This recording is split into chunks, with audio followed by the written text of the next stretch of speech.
और चलिए अब रुक करेंगे अगली बड़ी खबर की। बात करेंगे अब मौसम से जुड़ी, जहां उत्तराखंड में आज से मौसम का मिजाज बदलने जा रहा है। अगले 2 दिन बारिश और बर्फबारी की संभावना फिलहाल जताई जा रही है। और साथ ही ये भी आपको बता दें कि बारिश और बर्फबारी इस समय और भी ज्यादा ठंड बढ़ा सकती है, क्योंकि देखिए बारिश होगी, बर्फबारी होगी तो जाहिर तौर पर यहाँ पर ठंड और बढ़ जाएगी। लेकिन इस स्थिति की इस समय जरूरत भी है। उत्तराखंड में सर्दियों में भी पहाड़ियों से बर्फ नदारद है। हिमालय के ऊंचाई वाले इलाकों में अक्टूबर से जनवरी तक ना के बराबर हिमपात रिकॉर्ड हुआ। रुद्रप्रयाग में तुंगनाथ के ऊंचे क्षेत्रों में जनवरी में बर्फ नहीं जमी और ऐसा 1985 के बाद पहली बार हुआ है। बद्रीनाथ और केदारनाथ जैसे इलाकों में भी यही हाल है, जबकि यहां जनवरी में बर्फ की चादर बिछी रहती है। ऊंचे इलाकों के साथ साथ नैनीताल, मसूरी और मुक्तेश्वर जैसे हिल स्टेशन में भी बर्फ का अभाव है। 15,000 फीट की ऊंचाई वाले गुंजी में भी बर्फ नहीं गिरी है। मौसम वैज्ञानिकों का यह कहना है कि उत्तराखंड में इस साल बर्फबारी के अभाव सबसे बड़ा कारण ग्लोबल वार्मिंग है। महावीर हमारे साथ जुड़ चुके हैं। महावीर के पास हम सीधा चलते हैं। महावीर, अब देखिए ये संभावनाएं तो जताई गई है कि अगले 2 दिन कहीं ना कहीं पहाड़ वासियों के लिए बारिश और बर्फबारी लेकर आ सकते हैं, जिसकी इस समय सख्त जरूरत महसूस हो रही है। लेकिन चिंता का विषय यह भी है, 40 साल में पहली बार ऐसा हुआ है जब उत्तराखंड की पहाड़ियां बर्फ से नदारद है। बिल्कुल, देखिए कहीं न कहीं जिस तरह से मौसम विभाग की जो अनुमान है वो आशा का एक तरह से किरण है, लेकिन साथ ही साथ चिंता का विषय ये भी है कि इस 40 सालों में जो स्थिति यहाँ देखने को मिली है, तो वो सबसे बड़ी चिंता का विषय है। पर्यावरण विद जो है लगातार इस पर चिंता जाहिर कर रहे हैं, क्योंकि मौसम के हिसाब से अगर चीजें नहीं होती हैं तो कहीं न कहीं दिक्कतें हर मौसम में आती है। और इसमें अगर बर्फबारी के समय, क्योंकि इस समय अगर बर्फबारी नहीं हुई है तो दिक्कत परेशानी जो किसानों को है उनको तो है ही, साथ ही साथ जो स्थानीय लोग हैं, क्योंकि जो विंटर सीजन होता है, विंटर सीजन में बर्फबारी का जो सीजन होता है वो एक तरह से पर्यटकों के लिए कहीं ना कहीं आकर्षण का केंद्र होता है। और शायद पर्यटक यही सोचकर पहाड़ों का रुख करते हैं कि वहां पर उनको बर्फबारी का आनंद लेना को मिलेगा। लेकिन जिस तरह से देखने को इस बार मिला है कि बड़े लंबे समय से बर्फबारी का इंतजार किया जा रहा है।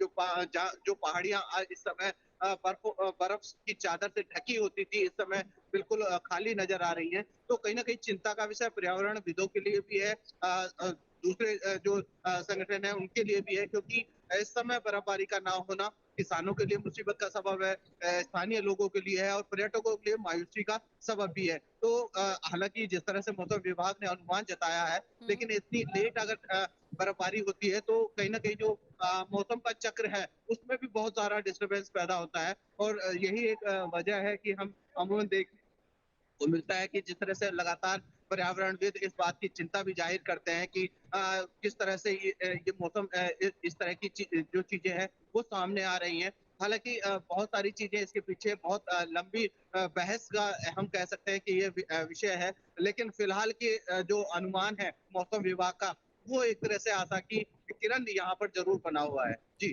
बिल्कुल, ये जो यहाँ पर इस समय स्थिति है ये वाकई चिंतनीय है। और देखिए सबसे ज्यादा हैरानी वाली बात यह है महावीर, कि अक्सर जो घटनाएं वनाग्नि की गर्मियों में या फायर सीजन में सामने आते थे वो सर्दियों में सामने आ रही है।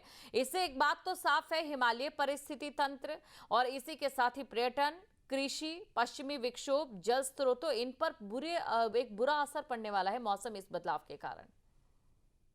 बिल्कुल, जाहिर सी बात है कि जिस तरह से अगर मौसम पर डिस्टर्बेंस होता है, चाहे हम लोग बात बर्फबारी की करें, अगर बर्फबारी समय से नहीं होती है तो कहीं ना कहीं डिस्टर्बेंस पूरा जो चक्र है, मौसम का चक्र है वो एक तरह से डिस्टर्ब हो जाता है। और जब इस तरह के डिस्टर्बेंस पैदा होते हैं तो कहीं ना कहीं जो दूसरी चीजें हैं, चाहे वो क्लाइमेट के तौर पर हम लोग देखें तो वो देखने को मिलती है।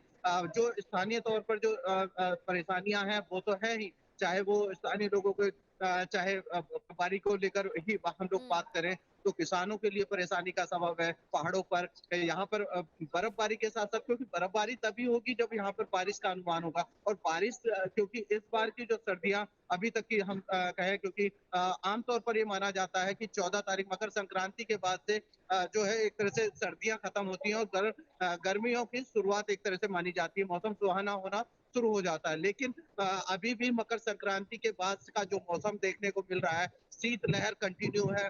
पहाड़ों पर बर्फबारी बिल्कुल नहीं हो रही है और कहीं न कहीं इंतजार लोगों को, किसानों को, स्थानीय लोगों को, इवन पर्यटकों को भी इंतजार है कि पहाड़ों पर बर्फबारी हो।